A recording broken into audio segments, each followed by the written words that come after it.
আমন্ত্রণ জানাচ্ছি আমাদের ১০ পর্বের ধারাবাহিক আয়োজন প্রফেসর পি.কে. হিট্রির the history of the Arabs অবলম্বনে খন্দকার মাসুদুল হাসান অনুদিত আরবের ইতিহাস বইটির নবম পর্বে।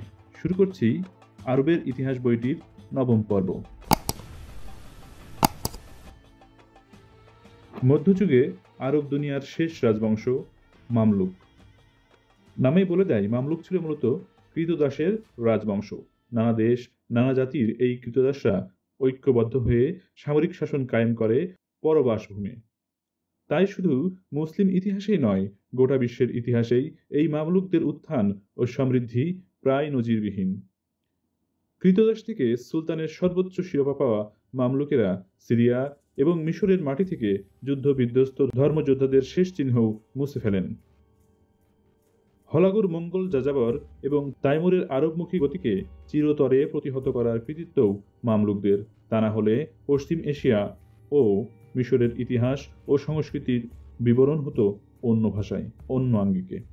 মঙ্গল ও তাইমুরকে আটকানোর ফলে সিরিয়া বা আল ইরাকের মতো ধ্বংসলীলার সম্মুখীন হতে হয়নি মিশরকে।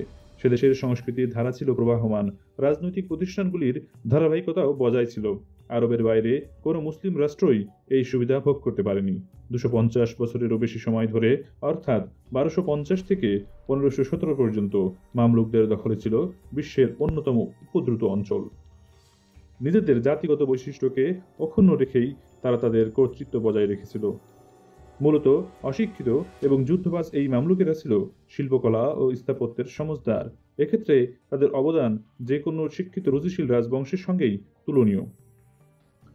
তাদের এই শিল্পপ্রীতি কায়রোকে আজ পর্যন্ত মুসলিম দুনিয়ার অন্যতম দ্রষ্টব্য করে রেখেছে। 1517 খ্রিস্টাব্দে মামলুকদের ক্ষমতাচ্যুত করে অটোমান সেলিম। প্রায় ধ্বংসপ্রাপ্ত আরব খলিফাদের ধ্বংসাবশেষ থেকে উঠে এসেছিল এই রাজ পরিবার। এদের শাসনকাল শেষ হওয়ার সঙ্গে সঙ্গেই নতুন এবং আরব জাতি বহির্ভূত অটোমান তুর্কদের সাম্রাজ্য কায়েম হয়। রাজবংশ প্রতিষ্ঠা।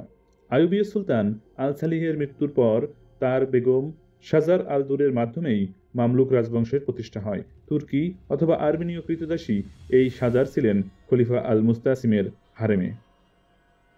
আল সালিহের কৃতদাসী হিসেবে কাজ করার সময়ে তার গর্ভে আল সালিহের একটি পুত্র জন্মায়। পুত্রের জন্মের পরই দাসত্বের শৃঙ্খল মোচন হয় সাজারের।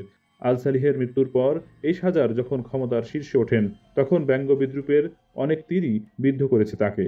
এই শাসিকাকে ব্যঙ্গ করে মিশরের আমিরদের উদ্দেশ্যে কটূক্তি করেছিলেন সাজারেরই প্রাক্তন প্রভু খলিফা আল মুস্তাসিম। তার চিঠিতে লেখা ছিল, তোমাদের শাসন করার জন্য যদি পুরুষের অভাব হয়ে থাকে তাহলে আমাদের বলো, আমরা বরং একজন পুরুষ পাঠিয়ে দেব। সুলতানা সাজার আল দুরি ছিলেন উত্তর আফ্রিকা এবং পশ্চিম এশিয়ার কোনো দেশের একমাত্র মহিলা শাসক। ক্লিওপেট্রা ও জেনোবিয়ার দেশকে 80 দিন ধরে একা শাসন করে সাজার। নিজের নামাঙ্কিত মুদ্রা তৈরি ছাড়াও শুক্রবারের নামাজে নিজের নাম অন্তর্ভুক্ত করে সুলতানা। শেষ পর্যন্ত তখনই আমিরগণ তার সহযোগী ও সেনাপ্রধান ইজ আল দিন আইবাককে সুলতান মনোনীত করেন। তখন সুলতানা তার সঙ্গে বিবাহ বন্ধনে আবদ্ধ হন। শাসনের প্রাথমিক পর্বে আইবাককে অনেকগুলি কাজ করতে হয়। তার সিংহাসনের যোগ্য উত্তরাধিকারী সিরিয়ার আইয়ুবীদের দমন, তারই সঙ্গে যৌথভাবে সিংহাসনে বসা শিশু শাসক আল আশরাফকে হটাবার চেষ্টা এবং নবম লুইয়ের বিরুদ্ধে কৃতিত্ব প্রদর্শনকারী নিজেদের সেনাপ্রধানকে হত্যা। এই সময় সুলতানা তার স্বামীর ক্ষমতা ভোগ করার সঙ্গে সঙ্গে তাকে সম্পূর্ণ নিজের অধীনে রেখেছিলেন। কিন্তু শেষ পর্যন্ত ঈর্ষায় এই প্রথম মুসলিম সুলতানার পতনের কারণ হয়। সুলতান আরেকটি বিবাহ করতে চলেছেন শুনে ক্রোধে অন্ধ হয়ে তাকে হত্যা করেন সাজার। কায়রোর রাজপ্রাসাদে খেলাধুলা সেরে স্নান করার সময় খুন হন সুলতান।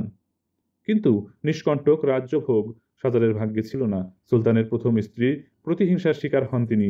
এই প্রথমা স্ত্রীর কৃতদাসীরা সুলতানের মৃত্যুর সঙ্গে সঙ্গেই কাঠের জুতার আঘাতে সাজারকে ক্ষতবিক্ষত করে হত্যা করে। প্রাসাদের মিনার থেকে ছুঁড়ে ফেলে দেওয়া হয় তার মৃতদেহ। এইভাবেই শেষ হয়ে যায় ক্ষণস্থায়ী এক নারী অধিপত্যের কাহিনী। আইবাকি ছিলেন প্রথম মামলুক সুলতান। মামলুক শাসনকালে দুটি রাজবংশের মধ্যে ভাগ করা হয়, বাহরি ও বুরজি। বাহরি মামলুকদের পূর্বপুরুষরা ছিল আইয়ুবীয় আল সাহিলের দেহরক্ষী। আল সাহিলের এই কৃতদাসীরা নীল নদের আল রাউজাহ দ্বীপে বসবাস করত। বাহরিরা ছিল মূলত তুর্কি ও মঙ্গোল। বিদেশি কৃতদাসদের দেহরক্ষী নিযুক্ত করার প্রথা চালু করেন বাগদাদের খলিফারা। আইয়ুবীয়রাও সেই প্রথাই বহাল রাখে, আর একই রকমভাবে এর চরম মূল্য দিতে হয় ভবিষ্যতে। অতীতের দেহরক্ষী কৃতদাসের বর্তমানের সেনাপ্রধান ও ভবিষ্যতে সুলতানের পদে উন্নীত হয়। বুরজিদের উত্থান হয় মামলুক শাসনের পরবর্তী পর্বে। তাদের পূর্বপুরুষও ছিল দেহরক্ষী, তবে বাহরি মামলুকের কালাউনের দেহরক্ষী। মূলত সার্কাসীয় এই কৃতদাসেরা থাকত নগরদুর্গের মিনারে। সিংহাসনের ক্ষেত্রে বংশানুক্রমিক উত্তরাধিকার বা স্বজন-পোষণকে কোনো রকম আমল দিত না বুর্জিরা।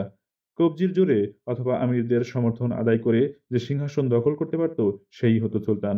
শুধু বুর্জিই নয়, একাধিক বাহরি সুলতানের স্থলাভিষিক্ত হয়েছে তারই কৃতদাস পুত্র নয়। অল্প বয়সে হিংসার কবলে পড়ে মৃত্যু হয়েছে সুলতানের। মামলুক সুলতানদের গড় শাসনকাল ছিল ৬ বছরেরও কম। নতুন এই রাজবংশের প্রথম কাজই ছিল নিজেদের রাজত্বের ভিত মজবুত করা এবং তার সীমানা সুরক্ষিত করা। আইবাক তার শাসনকালের অধিকাংশ সময়ই কাটিয়েছেন সিরিয়া, প্যালেস্তাইন ও মিশরের রণাঙ্গনে। তার মৃত্যুর সময় তার পুত্র আল মনসুর আলী ছিল নাবালক, তাই অস্থায়ীভাবে শাসনভার ছিল সাইফ আল-দিন কুতুজের ওপর। সুলতানের আক্রমণ প্রতিহত করার পর সাইফ নাবালক আল মনসুর আলীকে সিংহাসনচ্যুত করে ক্ষমতা দখল করে অন্যায়ভাবে।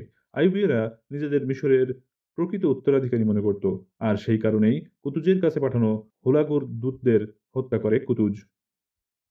এই যুদ্ধে সেনাপ্রধান হিসেবে উত্থান হয় বেবার্সের, তবে শেষ পর্বে কুতুজ স্বয়ং নেতৃত্ব দেন। তাতার সেনারা পর্যদুস্ত হয়, রণাঙ্গনেই মৃত্যু হয় কিতবুগা সহ অন্যান্য নেতার। যুদ্ধ মিশরে না হওয়ায় তার আঁচও লাগেনি মিশরে। উপরন্তু নিকটবর্তী এই অঞ্চলে মামলুকদের দখলে চলে আসে। বেবার্সের আশা ছিল বীরত্বের পুরস্কার হিসেবে সুলতান তাকে আলেপ্পোর শাসনভার দেবেন, কিন্তু সুলতান তার সেই আকাঙ্ক্ষা পূরণ করেননি। বেবার্স তাই তাকে হত্যার ষড়যন্ত্র করে। সিরিয়া হয়ে দেশে ফেরার পথে শিকার করার জন্য থামেন কুতুজ। বেবার্সের এই সহযোগী তাকে সম্মান জানাতে তার হাতে চুম্বন করার সময় বেবার্স তলোয়ারের ঘায়ে গলা কেটে ফেলেন সুলতানের। মৃত সুলতানের স্থলাভিষিক্ত হন তারই হত্যাকারী। শোনা যায় কুতুজ ছিলেন জৈনক খাওয়ারিজম শাহের সম্পর্কিত নাতি। তাতারিরা তাকে কৃতদাস করে দামাস্কাসে বিক্রি করে দেয়, সেখান থেকেই তাকে কেনে আইবাক। বেবার্সি ছিল মামলুক রাজবংশের প্রকৃত প্রতিষ্ঠাতা, প্রথম উল্লেখযোগ্য মামলুক সুলতান। যোদ্ধা হিসেবে তিনি প্রথম জয়ের স্বাদ পান আয়ন জালুতের রণক্ষেত্রে মঙ্গোলদের বিরুদ্ধে, কিন্তু ধর্মযোদ্ধাদের বিরুদ্ধে অসংখ্য আক্রমণই মূলত তাকে খ্যাতির শীর্ষে নিয়ে গেছে। তার এই আক্রমণেই ফ্রাঙ্কদের দুর্গ ক্রমশ দুর্বল করে দেয়। শেষ পর্যন্ত বেবার্সের বংশধর কালাউন এবং আল আশরাফের হাতে সম্পূর্ণ পরাস্ত হয় ফ্রাঙ্করা। বংশধরদের এই বিজয়ের ভিত কিন্তু বেবার্সের হাতেই তৈরি। উত্তর সিরিয়ার উপর তার অন্তিম পর্বের আক্রমণগুলি ছিল অ্যাসাসিনদের বিরুদ্ধে। এই আক্রমণে অ্যাসাসিনদের ক্ষমতা চিরতরে খর্ব করেন তিনি। ইতিমধ্যে তার সেনাবাহিনী বারবারদের পরাজিত করে পশ্চিম দিকে এবং নুবিয়া দখল করে দক্ষিণ দিকে তার সাম্রাজ্যকে বিস্তৃত করে। বেপার্সকে নিছক সামরিক শাসক বললে তার প্রতি সুবিচার করা হবে না। সামরিক ক্ষেত্র ছাড়াও যোগাযোগ ব্যবস্থা ও জনহিতকর নানা প্রকল্পে তার অবদান ছিল অসীম। সেনাবাহিনীকে সুসংহত করার সঙ্গে সঙ্গে নৌবাহিনীর পুনর্গঠন ও সিরিয়ার দুর্গগুলিকে সুরক্ষিত করেছিলেন তিনি। খালকাটা বন্দরের সুযোগ সুবিধা বাড়ানো যেমন তার অবদান, তেমনি ডাক যোগাযোগকে ত্বরান্বিত করার কৃতিত্বও তারই। এই দ্রুত ডাক যোগাযোগ ব্যবস্থার ফলে কায়রোর সঙ্গে দামাস্কাসের যোগাযোগ মাত্র 4 দিন লাগত। প্রতিটি ডাকঘরেই ঘোড়া ষাঁড় দিয়ে দাঁড় করানো থাকত, তাই দুই রাজধানীতেই সুলতানের যাতায়াত ছিল অবাধ। প্রায় 1 সপ্তাহের মধ্যে দুই রাজধানীতে পোলো খেলতে পারতেন তিনি। সাধারণ ডাক ব্যবস্থা ছাড়াও পায়রার মুখে চিঠি পাঠানোর কাজকেও আরও নিখুঁত ও দ্রুত করার ব্যবস্থা করেন মামলুকেরা। ফাতিমীয়দের আমলেও এই তালিম পাওয়া কবুতরদের বিশেষ সম্মান ছিল। জনহিতকর নানা কাজ করেছিল বেবার্স। মসজিদের কলি ফেরানোর সঙ্গে সঙ্গে ধর্মীয় ও জনহিতকর নানা প্রতিষ্ঠান তৈরি করেছিলেন তিনি। তার আমলে স্থাপত্যের মধ্যে তার নামাঙ্কিত মসজিদ ও বিদ্যালয় আজও বর্তমান। মসজিদকে দুর্গে পরিণত করেন নেপোলিয়ন। পরে ব্রিটিশ সেনারা এতে রেশন দপ্তর খোলে। দামাস্কাসে তার সমাধিক্ষেত্রেই আজকের জাহিরিয়া পাঠাগার তৈরি হয়েছে। মিশরের সুলতান হিসেবে তিনি প্রথম 4টি রক্ষণশীল ধর্মীয় রীতির প্রতিনিধি হিসেবে 4 জন কাজীকে নিযুক্ত করেন। সুসংহত ও স্থায়ীভাবে মিশরীয় মাহমিলের আয়োজন করার কৃতিত্বও বেবার্সেরই প্রাপ্য। ধর্মীয় ক্ষেত্রে তিনি যেমন রক্ষণশীল ছিলেন, তেমনি অভাব ছিল না তার উদ্দীপনারও। ধর্মযুদ্ধে ইসলামকে গৌরবোজ্জ্বল আসনে প্রতিষ্ঠিত করার ক্ষেত্রে তার অবদান ছিল অন্যতম শ্রেষ্ঠ। সেজন্যই জনপ্রিয় বাদশাহ হারুন আর রশিদের একজন যোগ্য প্রতিদ্বন্দ্বী হিসেবে গণ্য করা হয় তাকে। কিংবদন্তিতে সালাহ আল দিনকেও ছাড়িয়ে গিয়েছিলেন তিনি। তাকে কেন্দ্র করে রচিত গল্পগাথা আরব মুলুকে আরব্য রজনীর থেকেও জনপ্রিয়। বেবার্সের শাসনকালের অন্যতম বৈশিষ্ট্য হল মঙ্গল এবং বেশ কয়েকজন ইউরোপীয় শাসকদের সঙ্গে তার মৈত্রী। সুলতান হওয়ার কিছুদিনের মধ্যেই তিনি যাযাবর একটি গোষ্ঠীর প্রধান অথবা ভলগা উপত্যকার কিপচাকের মঙ্গলদের সঙ্গে বন্ধুত্বপূর্ণ সম্পর্ক তৈরি করেন। পারস্যের ইলখানদের সঙ্গে দুপক্ষের শত্রুতা ছিল এই বন্ধুত্বের ভিত্তি। কনস্টান্টিনোপলের শাসক মাইকেল প্যালিওনেগাসের সঙ্গেও সমঝোতা হয় তার। লাতিন খ্রিস্টানদের কট্টর বিরোধী প্যালিওনেগাস তার শহরে ধর্মযোদ্ধাদের হাতে বিধ্বস্ত প্রাচীন মসজিদের পুনর্নির্মাণের নির্দেশ দেন। তারই অনুরোধে বেবার্স একজন মালিকি মতবাদ নেতাকে কনস্টান্টিনোপল পাঠান। নবম লুইয়ের ভ্রাতা ও সিসিলি রাজা আনজৌ এর চার্লসের সঙ্গে বেবার্সের বাণিজ্যিক চুক্তি হয় আরাগানের জেমস ও সেভিলের অ্যালফন্সোর সঙ্গেও। বেবার্সের শাসনের অন্যতম উল্লেখযোগ্য সিদ্ধান্ত হল আব্বাসীয় খলিফাদের নতুন করে ক্ষমতায় আনা। তবে এই ক্ষমতা সম্পূর্ণ ছিল না। আব্বাসীয় খলিফা তারই অধীনে কাজ করতেন। এর পিছনে বেবার্সের গভীর উদ্দেশ্য ছিল প্রথমত নিজের রাজতন্ত্রকে আইনের স্বীকৃতি দান, সেই সঙ্গে তার রাজদরবারকে গুরুত্বের আসনে বসানো। আর একটি উদ্দেশ্য ছিল, তা হল আলীপন্থীদের ষড়যন্ত্রকে দমন করা। ফাতিমীয় যুগ থেকেই এই ষড়যন্ত্র মিশরের রাজনীতিতে যথেষ্ট গুরুত্বপূর্ণ ছিল। 1261 খ্রিস্টাব্দের জুন মাসে তিনি আব্বাসীয় খলিফা আল জাহিরের সম্পর্কিত চাচাও ছিলেন। বাগদাদ বিপর্যয়ের সময় তিনি পালিয়ে প্রাণ বাঁচান। বেবার্স তাকে মহাসমারোহে আল মুস্তানসির হিসেবে অভিষিক্ত করেন। আসন্ন বন্দিদশার পরিবর্তে খলিফার সম্মান পান তিনি। ইহুদি ও খ্রিস্টানদের আপন আপন ধর্মগ্রন্থ তুলে বেষ্টনী রচনার মধ্যে কঠোর নিরাপত্তা দিয়ে তাকে সিরিয়া থেকে নিয়ে আসা হয়। তার বংশ পরিচয়ের যথার্থতা সপক্ষে রায় দেন এক বিচারক মণ্ডলী। ক্ষমতায় বসিয়ে এই কিরোনকের কাছ থেকে অনেক বেশি আদায় করে নেন বেবার্স। আল মুস্তানসির তাকে মিশর, সিরিয়া, দিয়ারবক্স, আল হিজাজ, আল ইয়ামেন এবং ইউফ্রেটিসের উপত্যকা আইনসিদ্ধ শাসককে সিলমোহর দেন। এই 3 মাস বাদে আব্বাসীয় খলিফাকে বাগদাদের শাসক হিসেবে পুনঃপ্রতিষ্ঠা করতে প্রবল বিক্রমে বাগদাদের পথে রওনা হন বেবার্স। কিন্তু দামাস্কাসে পৌঁছেই আল মুস্তানসিরকে ভাগ্যের হাতে ছেড়ে দেন তিনি। মরুপ্রান্তরে আব্বাসীয় খলিফাকে আক্রমণ করেন বাগদাদের মঙ্গল শাসক, আর তারপর থেকেই বিস্মৃতির অতলে তলিয়ে যান তিনি। মামলুক সুলতানদের মধ্যে বেবার্সের পরেই যার নাম উল্লেখ করা যায় তিনি হলেন আল মালিক আল মনসুর সাইফ আল দিন কালাউন। বেবার্সের মতো তিনিও ছিলেন কিপচাক জাতের তুর্কমান কৃতদাস।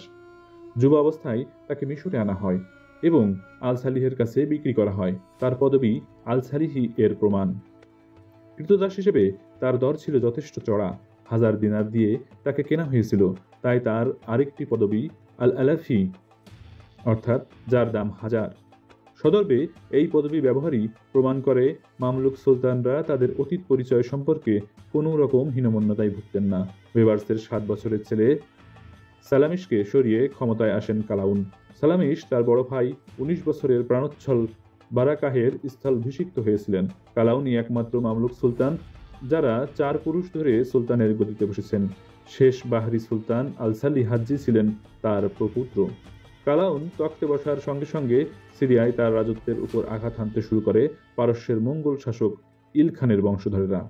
এদের মধ্যে হুলাগুর পুত্র ও উত্তরাধিকারী আবাকা এবং তার পুত্র আরগুনের কিছুটা পক্ষপাতিত্ব ছিল খ্রিস্টানদের প্রতি।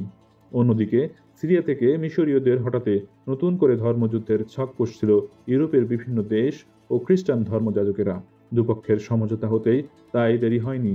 কালাউনের তুলনায় আবাকা সেনাবাহিনী যেমন ছিল সংখ্যায় বেশি, তেমনি তাতে আর্মেনীয়, ফ্রাঙ্ক ও জর্জিয় সেনা ছিল। কিন্তু তা সত্ত্বেও সিরিয়া দখলের আশা তাদের পূর্ণ হয়নি। 1280 খ্রিস্টাব্দে হিমস কালাউনের বাহিনীর হাতে পরাস্ত হয়। শেষ পর্যন্ত মঙ্গলেরা ইসলাম ধর্মাবলম্বী হয়। বেশ কয়েকটি দেশের সঙ্গে বন্ধুত্বপূর্ণ সম্পর্ক পাতায় কালাউন, যেমন কিপচাকের মঙ্গল শাসক, বাইজেন্টাইন সম্রাট, জেনোয়ার শাসক, ফ্রান্স, ক্যাস্টিল ও সিসিলের রাজা। এমনকি সুদূর শ্রীলঙ্কার শাসকও তার দরবারে একজন দূতের হাতে একটি বার্তা পাঠান, কিন্তু কায়রোর কেউই তার পাঠোদ্ধার করতে পারেনি। মঙ্গলদের সাহায্য করার অপরাধে আর্মেনিয়ার উপর তাণ্ডব চালায় কালাউনের সেনারা। ভেঙে ফেলা হয় ধর্মযোদ্ধাদের দুর্গ। ধ্বংসলীলায় নিশ্চিহ্ন হয়ে যাওয়া ত্রিপলি পুনর্গঠন হয় কয়েক বছর ধরে। কিন্তু মূল স্থানে নয়, সমুদ্র তট থেকে বেশ কয়েক মাইল দূরে আবু আলিব তটে। আজকের ত্রিপলি এখানেই অবস্থিত। শাসনকালের শেষ পর্বে সব সরকারি দপ্তর থেকে খ্রিস্টান প্রজাদের বরখাস্ত করার নির্দেশ করেন কালাউন। অন্যান্য ক্ষেত্রেও কালাউনের যথেষ্ট অবদান ছিল। আলেপ্পো, বালাবাক ও দামাস্কাসের নগর দুর্গগুলির চেহারাই পাল্টে ফেলেন তিনি। কায়রোতে তিনি একটি হাসপাতাল তৈরি করেছিলেন। তাছাড়াও তৈরি করেছিলেন একটি জাঁকালো সমাধিক্ষেত্র। সমাধিটি আজও পাথরের উপর আরবি অলঙ্করণ খোদাইয়ের কাজের এক অসাধারণ নিদর্শন হয়ে বেঁচে আছে। তবে তার তৈরি হাসপাতাল আল মারিস্তান আল মানসুরি ছিল তার আমলে সবচেয়ে বিখ্যাত। মুসলিম হাসপাতালের প্রাচীনতম নিদর্শনটি আজ অবশ্য ধ্বংসাবশেষে পরিণত হয়েছে। এই হাসপাতাল তৈরির ইতিহাসও উল্লেখযোগ্য। একবার শুল বেদনায় অসুস্থ সুলতান দামাস্কাসের নুরি হাসপাতালে ছিলেন। সেখানে বসেই তিনি মনস্থ করেন সুস্থ হয়ে কায়রোতে এই রকম একটি হাসপাতাল তৈরি করতে হবে। ভাবনাকে বাস্তব রূপ দিতেও তার দেরি হয়নি। 1284 খ্রিস্টাব্দেই এই হাসপাতাল তৈরির কাজ শেষ হয়। 13 শতাব্দীর এই হাসপাতালের ব্যবস্থাপনা ছিল আশ্চর্য রকমের আধুনিক। মূল হাসপাতালের সঙ্গে যুক্ত ছিল বিদ্যালয় ও মসজিদ। বিভিন্ন রোগের চিকিৎসার জন্য ছিল আলাদা বিভাগ, যেমন জ্বর, চক্ষু চিকিৎসা বা পেটের রোগ। প্রতিটি ভাগই ছিল স্বয়ংসম্পূর্ণ। এদের নিজস্ব পরীক্ষাগার, ভেষজশালা, পাকশালা, শৌচাগার এবং গুদাম ছিল। প্রধান চিকিৎসক নানা বিষয়ে তার অধীনস্থ কর্মীদের পরামর্শ দিতেন। সব রকম সুযোগ সুবিধা সহ একটি বিশেষ কক্ষ ছিল এই আলোচনা সভার জন্য। হাসপাতালে চিকিৎসার জন্য পুরুষ ও মহিলা উভয়ই আসতেন। তেমনি এখানে শুধু পুরুষ কর্মীই ছিল না, কাজ করতেন মহিলারাও। হাসপাতাল তহবিলে প্রতি বছর 10 লক্ষ দিরহাম জমা পড়ত। আর্তের চিকিৎসায় সুলতান কালাউনের এই আগ্রহ সাধারণ মানুষ দুহাত ভরে আশীর্বাদ করেছেন। শত সহস্র বধির শিশু, সন্তানহীনা রমণী এবং অসুস্থ মানুষ তার সমাধিক্ষেত্রে সংরক্ষিত তার পোশাককে একটিবার ছুঁয়ে দেখতে এসেছেন। রোগ নিরাময়ে তার ক্ষমতার প্রতি মানুষের আস্থা ছিল অগাধ। সেদিনের সেই বিশ্বাস আজও বেঁচে আছে। আল আশরাফ কালাউনের পুত্র ও উত্তরাধিকারী আল মালিক আল আশরাফ এর একমাত্র সাফল্য ছিল 1291 খ্রিস্টাব্দের মে মাসে আক্কা দখল। এতে ফ্রাঙ্কদের অধীনে থাকা গুটি কয়েক বন্দরের পতন আরও ত্বরান্বিত হয়। যে উপকূল এতদিন ধর্মযুদ্ধের দামামায় মুখর ছিল, তাতে নেমে আসে শ্মশানের নিস্তব্ধতা। টেম্পলারদের শেষ কর্তৃত্বস্থল ছিল উত্তর সিরিয়ার উপকূলে আরওয়াদ দ্বীপ। আল আশরাফের উত্তরাধিকারী তার কনিষ্ঠ ভ্রাতা আল মালিক আল নাসির মুহাম্মদের আক্রমণে তাও হাতছাড়া হয়ে যায় 1302 খ্রিস্টাব্দে। আল নাসির সুলতানের তখতে বসেছিলেন তিনবার: 1293 থেকে 94 খ্রিস্টাব্দে, 1298 থেকে 1308 খ্রিস্টাব্দে এবং 1309 থেকে 1340 খ্রিস্টাব্দে। তিনি ছাড়া একমাত্র আল মুতামাসসিক এই নজির স্থাপন করেছিলেন। আল নাসির প্রথম সুলতান হন। 9 বছর বয়সে মামলুক সুলতানদের মধ্যে তার রাজত্বকালই ছিল দীর্ঘতম। মুসলিম ইতিহাসেও এই শাসনকালের মেয়াদ অন্যতম দীর্ঘ। তার আমলেই মঙ্গোলদের থেকে শেষ বড় আঘাতটি আসে। আক্রমণের নেতৃত্ব দেন সপ্তম ইল খান গজন মাহমুদ। এই মাহমুদের আমলেই তার রাষ্ট্রের স্বীকৃত ধর্ম হয় ইসলাম। আর্মেনীয় ও জর্জীয় সেনাদের নিয়ে গঠিত মঙ্গোল বাহিনীতে 1 লক্ষ সেনা ছিল বলে শোনা যায়। মিশরীয় সেনাদের তুলনায় এই সংখ্যা ছিল 3 গুণ বেশি। 1299 খ্রিস্টাব্দের 23 ডিসেম্বর মাসে মঙ্গোলদের আক্রমণে হিমসের পূর্ব দিকে পালিয়ে যেতে বাধ্য হয় মিশরীয়রা। মঙ্গোলদের বিজয়রথ চলতে থাকে দুর্বার গতিতে। 1300 শতাব্দীর গোড়ার দিকে দামাস্কাস দখল করে নেয় তারা। দামাস্কাসের উপর লুটতরাজ না চালালেও উত্তর সিরিয়ার বাকি অংশে অবাধে লুটতরাজ চালায় মঙ্গোলরা। কিন্তু 1300 খ্রিস্টাব্দের পরই মার্চ মাসে আসে মঙ্গোলরা দামাস্কাস ত্যাগ করে। শুধু তাই নয়, শহরের দুর্গগুলিও অক্ষত রেখে দেয়। তারপর মিশরীয়রা আবার এই অঞ্চলের দখল নিয়ে নেয়। 3 বছর পরে আবার আঘাত হানে গজন, কিন্তু এবার দামাস্কাসের দক্ষিণে মার্জ আল সাফারেই তাদের গতিরোধ করা হয়। মিশরে মুসলিমদের শাসন প্রতিষ্ঠিত হওয়ার পর থেকেই মঙ্গোলরাই ছিল তাদের সবচেয়ে বড় প্রতিপক্ষ। মার্জ আল সাফারের বিজয় মঙ্গোলদের বিরুদ্ধে মামলুকদের চতুর্থবারের জন্য জয় করে। এরপর গজনের কোনো বংশধরই আর আক্রমণ করার ঝুঁকি নেয়নি। আল নাসিরের দীর্ঘ জামানায় প্রাচুর্যের ভার বহন করতে সাধারণ প্রজাদের উপর মাত্রাতিরিক্ত করের বোঝা চাপিয়ে দেওয়া হয় এবং এই বোঝাই শেষ পর্যন্ত মামলুক সাম্রাজ্যের পতন ডেকে আনে। দেশ জুড়ে দুর্দশা দূর করতে সুলতান বেশ কিছু আর্থিক ব্যবস্থা নেন। ইউরোপ ও প্রাচ্যের অন্যান্য দেশের সঙ্গে বাণিজ্য বাড়ান, জমি জরিপের নির্দেশ দেন, কর মওকুফ করেন নুন, মুরগির মাংস, আখ, নৌকা, কৃতদাস এবং ঘোড়ার। মদ্যপান দমন করেন এবং যেসব রুটি বিক্রেতা অতিরিক্ত দাম নিত তাদের উত্তম মধ্যম প্রহার করতেন। এইসব ব্যবস্থার ফল ছিল নেহাতি ক্ষণস্থায়ী।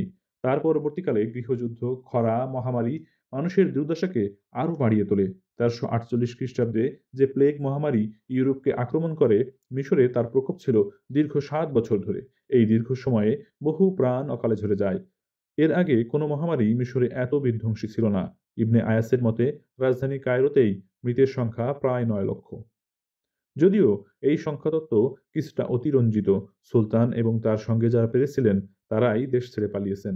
শোনা যায় এই মহামারীতে গাজ্জায় 1 মাসে 22,000 মানুষ প্রাণ হারিয়েছিলেন।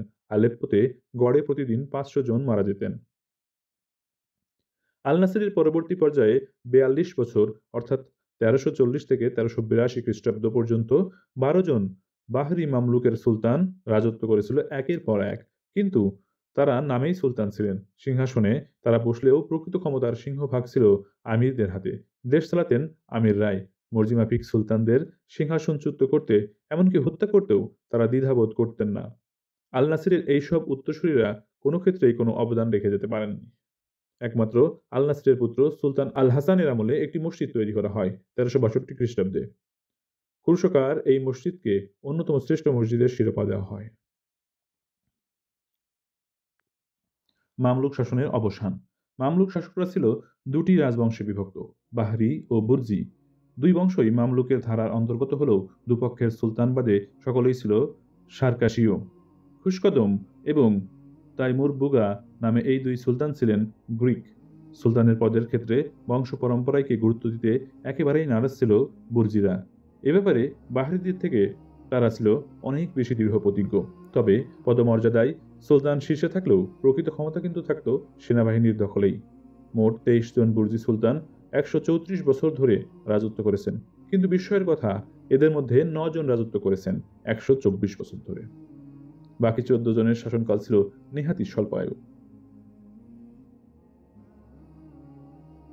মামলুক সুলতানদের একচোখা নীতি তাদের সাম্রাজ্যের আর্থিক দুর্দশা বাড়িয়ে দেয়। বারসাবে তার আমলে গোলমরিচের মতো জনপ্রিয় মশলাসহ অন্যান্য সব মশলা ভারত থেকে আমদানির উপর নিষেধাজ্ঞা জারি করে। অন্যদিকে দাম বাড়ার আগেই বাজারের সব মশলা নিজে কিনে প্রজাদের কাছে চড়া দামে বিক্রি করেন। চিনি তৈরির উপর একচেটিয়া আধিপত্য বিস্তার করে বারসাবে। শুধু তাই নয়, কিছুদিনের জন্য আখ চাষও বন্ধ করে দেয় যাতে তার নিজের মুনাফা বাড়ে। তার আমলে মিশর ও তার প্রতিবেশী দেশগুলি একবার প্লেগের কবলে পড়ে, আর এই রোগের প্রতিকার হিসেবে চিনির বিশেষ চাহিদা ছিল। 1348 খ্রিস্টাব্দে গ্রেট ব্রিটেনে সংঘটিত প্লেগ মহামারীর মতো ভয়ানক আকার না নিলেও শোনা যায় এই প্লেগে কেবল কায়রো শহরেই 3 মাসে 3 লক্ষ মানুষ প্রাণ হারান। নিষ্ঠুর সুলতানের কাছে এই মহামারী ছিল প্রজাদের পাপের ফল। তাই শাস্তিস্বরূপ মহিলাদের পর্দানসীন করার ফতোয়া জারি করেন, আর করের বোঝা চাপান ইহুদি এবং খ্রিস্টানদের উপর প্রায়শ্চিত্ত স্বরূপ। এখানেই শেষ নয়, অমুসলিমদের সরকারি পদ থেকে বরখাস্ত করেন বারসুবে। তাদের পোশাকের উপর জারি করা হয় নানা বিধিনিষেধ। তবে এ ব্যাপারে তিনিই প্রথম নন। খ্রিস্টান এবং ইহুদিদের বিরুদ্ধে একই নীতি অবলম্বন করেন তার বেশ কয়েকজন পূর্বসূরি এবং পরবর্তীকালে সুলতান জাকমাক ও খুশকদম। সুলতান আইনালের একাধিক পূর্বসূরি রূপোর মুদ্রার অবমূল্যায়ন করেন এবং মার্জিমাফিক মূল্যবান ধাতুর মূল্য পরিবর্তন করেন। অত্যাধিক করের বোঝা কেবল অমুসলিমদের উপরই বহন করতে হতো না। মামলুক যুগে কোনো সুনিয়ন্ত্রিত কর ব্যবস্থা ছিল না, তাই সুলতানদের প্রচার, দরবারের জাঁকজমক ও সুবিশাল প্রাসাদের খরচ বহন করতে হতো প্রজাদেরই। সাধারণ মানুষ এবং জনগণের পয়সায় ফুলে ফেঁপে উঠত সরকারি আধিকারিক। লুটেরা, যাযাবরেরা পূর্বাঞ্চলের বদ্বীপ ও মরুভূমিতে ঘুরে বেড়াত। কৃষিপ্রধান উপত্যকার ফাল্লাহিনদের অর্থাৎ কৃষকদের উপর আঘাত এনে এই অঞ্চলে সম্পূর্ণ বিধ্বস্ত করে তোলে তারা। বিধ্বংসী মহামারীর পাশাপাশি নিত্য আসা যাওয়া ছিল পঙ্গপালের, তার সঙ্গে ছিল দুর্ভিক্ষ। নীলনদের জল কমে গেলে খরা আর প্লেগের আক্রমণ এই দুর্ভিক্ষকে আরও বাড়িয়ে দিত। সুলতান ফারাজ এবং শেইখের আমলে এই দুর্ভিক্ষ আরও বেড়ে যায়। হিসাব করে দেখা গেছে মামলুক যুগে সিরিয়া ও মিশরের জনসংখ্যা 2/3 কমে যায়। তাইমুর তাইমুর লংয়ের জন্ম 1336 খ্রিস্টাব্দে ট্রান্স অক্সিয়ানায়। উচ্চারণের ভুলে প্রায় তাকে তেমারলেন বলা হয়। তার পূর্বপুরুষদের মধ্যে একজন ছিল চেঙ্গিস খানের পুত্র উজির, কিন্তু এই পরিবারটি নিজেদের চিঙ্গিজের বংশধর বলে দাবি করত। ব্যঙ্গ বিদ্রুপ করে তার জীবনী রচনা করেছিলেন ইবনে আরব শাহ। তার দাবি তাইমুর ছিলেন এক মুচির সন্তান। প্রথম জীবনে রাহাজানি ছিল তার পেশা। ল্যাং অর্থাৎ খঞ্জ বিশেষণের উৎস ভেড়া চুরি করতে ধরা পড়ে গিয়ে পাওয়া পায়ের চোট। 1380 খ্রিস্টাব্দে তাইমুর তাতার গোষ্ঠীর প্রধান হন। তারপর একের পর এক প্রচার অভিযানের মাধ্যমে আফগানিস্তান, পারস্য, ফারিস এবং কুর্দিস্তান তার দখলে আসে। 1393 খ্রিস্টাব্দে তিনি বাগদাদ অধিকার করেন এবং তার পরের বছর মেসোপটেমিয়া। সালাহ আল দিনের জন্মস্থান তাকরিতে তাইমুর তার হাতে মৃত ব্যক্তিদের খুলি দিয়ে তৈরি করেন এক পিরামিড। 1395 খ্রিস্টাব্দে তিনি কিপচাক অঞ্চল আক্রমণ করেন এবং 1 বছরেরও বেশি সময় ধরে মস্কো নিজের দখলে রাখেন। 3 বছর বাদে তাইমুর উত্তর ভারতে হানা দেন এবং 80,000 দিল্লিবাসী প্রাণ নেন। বারকুক তার শাসনকালের শেষ ভাগে তাইমুরের দূতদের হত্যার চক্রান্ত করেন। পরে অবশ্য দুপক্ষের মধ্যে মৈত্রী হয়। 1400 খ্রিস্টাব্দে ঝড়ের মতো উত্তর সিরিয়ার উপর আশ্রয় পড়ে তাইমুর। 3 দিন ধরে ধ্বংসলীলা চলে আলেপ্পো শহরের উপর। 20,000-এরও বেশি আলেপ্পোবাসী মুসলিমদের মাথা জড়ো করে এক স্তূপ তৈরি করা হয়। এর উচ্চতা 10 হাত, প্রস্থ 20 হাত। সবকটি মুখী রাখা হয়েছিল বাইরের দিকে। নুরিদ এবং আইয়ুবীয় যুগে তৈরি আলেপ্পোর মসজিদ ও বিদ্যালয়ের মতো অমূল্য সম্পদগুলি চিরতরে ধ্বংস করে দেওয়া হয়। পরপর হামা, হিমস এবং বালবাক তাইমুরের দখলে চলে আসে। বিপদের সংকেত পেয়ে প্রতিরোধ করতে আসা সুলতান ফারাজের মিশরীয় বাহিনীকে হটিয়ে দামাস্ক অধিকার করে নেয় তাইমুর। দামাস্কাস অবরোধ করে রাখার সময় সেখানে একটি অগ্নিকাণ্ড ঘটে। তাইমুর নামে মাত্র সুলতান হলেও শিয়াদের মতের প্রতি তার কিছুটা বিশ্বাস ছিল। নিজের অপকর্মের সপক্ষে তিনি শিয়া সম্প্রদায়ের এক উলামার কাছ থেকে অনুমোদন আদায় করেন জোর করে। উমাইয়দ মসজিদের দেওয়াল ছাড়া কিছুই অক্ষত রাখেননি তিনি। দামাস্কাসের ইসলামী বিজ্ঞান ও শিল্পকলাকে সমরকন্দের কাজে লাগানোই ছিল তার উদ্দেশ্য। সম্পদের সঙ্গে সঙ্গে প্রতিভার এই লুণ্ঠন দামাস্কাসকে দিন করে দেয় সেই সময় থেকেই। পরবর্তী 2 বছর তাইমুর এশিয়া মাইনর আক্রমণ করেন এবং 1402 খ্রিস্টাব্দের 21 জুলাই আঙ্কারায় অটোমান সেনাদের পরাস্ত করেন। সুলতান প্রথম বাইজিদ তার হাতে বন্দী হন। পূর্বতন রাজধানী ব্রুসা এবং সিমরনাও দখল করেন তাইমুর। বন্দী সুলতানকে রাতে শিকল দিয়ে বেঁধে রাখা হতো আর চারদিকে গরাদ দেওয়া 2 ঘোড়ায় টানা ডুলিতে করে তাকে ঘোরানো হতো। 1404 খ্রিস্টাব্দে চীনের বিরুদ্ধে এক অভিযানের সময় মৃত্যু হয় তাইমুরের। তার মৃত্যুতে স্বস্তির নিঃশ্বাস ফেলেন মিশরের মামলুক সুলতানরা। সমরকন্দে তার কবর আজও অক্ষত আছে। তাইমুরের পুত্র ও উত্তরাধিকারী শাহরুখ মামলুক সুলতানের বার্সবের সঙ্গে এক বিরোধে জড়িয়ে পড়েন। নিজের শপথ রক্ষা করার জন্য কাবায় চাদর চড়ানোর অধিকার চেয়ে মামলুক সুলতানের কাছে দূত পাঠান তিনি। ক্ষমতাশালী মুসলিম শাসক হিসেবে এই অধিকার ভোগ করতেন মামলুকেরা। নিজের কাজীদের সঙ্গে আলোচনা করে বার্সবে কৌশলে এই অধিকার থেকে শাহরুখ বঞ্চিত করার জন্য বলেন, মক্কার দরিদ্রদের জন্য অর্থ ব্যয় করলেই তার শপথ রক্ষা হবে। এর উত্তরে শাহরুখ একটি সুসভ্য পোশাক তার প্রতি আনুগত্য ও নির্ভরশীলতার প্রতীক রূপে পাঠান। সুলতান যেন তা গ্রহণ করে নিজেকে শাহরুখের অনুগত হিসেবে প্রতিষ্ঠিত করেন। ক্রুদ্ধ বার্সবে পোশাকটি ছিঁড়ে ফেলে শাহরুখের দূতকে চাবুক পেটা করে একটি জলাধারে তার মাথা ডুবিয়ে রাখেন। প্রচণ্ড ঠান্ডার মধ্যে এক দূতের উপর এই অকথ্য অত্যাচারে সাক্ষী ছিল ইবনে তাগরি বিরদি। শাহরুখের পর তাইমুরের বংশধরের মধ্যে অভ্যন্তরীণ কলহ বেড়েই চলে। এর ফলে সাফাভিদের উত্থান এবং অটোমান সাম্রাজ্য পুনর্গঠন হয়। অটোমান তুর্কি। মঙ্গোলীয় অটোমান তুর্কদের উত্থানের কথা উল্লেখ করা হয়। মধ্য এশিয়ায় ইরানীয় উপজাতিদের সঙ্গে তাদের মিলন ঘটে।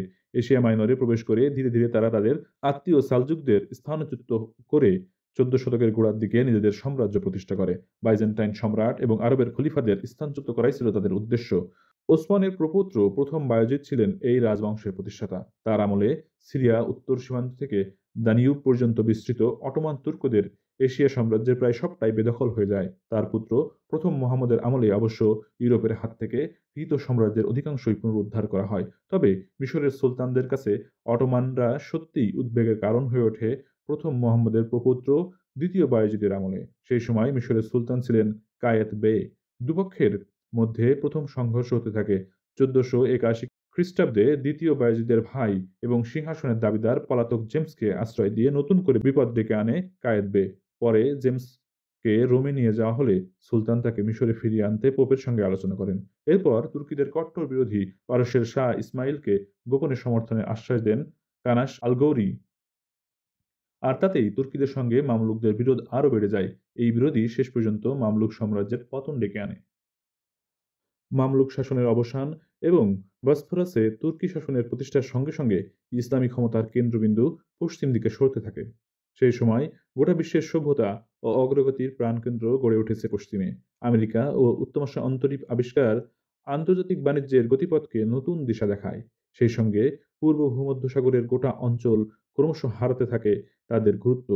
আরব সাম্রাজ্যের ধ্বংসস্তূপ থেকে ক্রমাগত শীর্ষে ওঠে মধ্যযুগের আরব খলিফা এবং মুসলিম সমাজের ইতিহাসের পরিসমাপ্তি ঘটে। এখানেই সূচনা হয় আধুনিক যুগের অটোমান সাম্রাজ্যের ইতিহাস। শেষ হলো আরবের ইতিহাস গ্রন্থের নবম পর্ব। দশম এবং সর্বশেষ পর্বটি শোনার আমন্ত্রণ জানিয়ে আজকের মতো এখানেই বিদায় নিচ্ছি। আল্লাহ হাফিজ।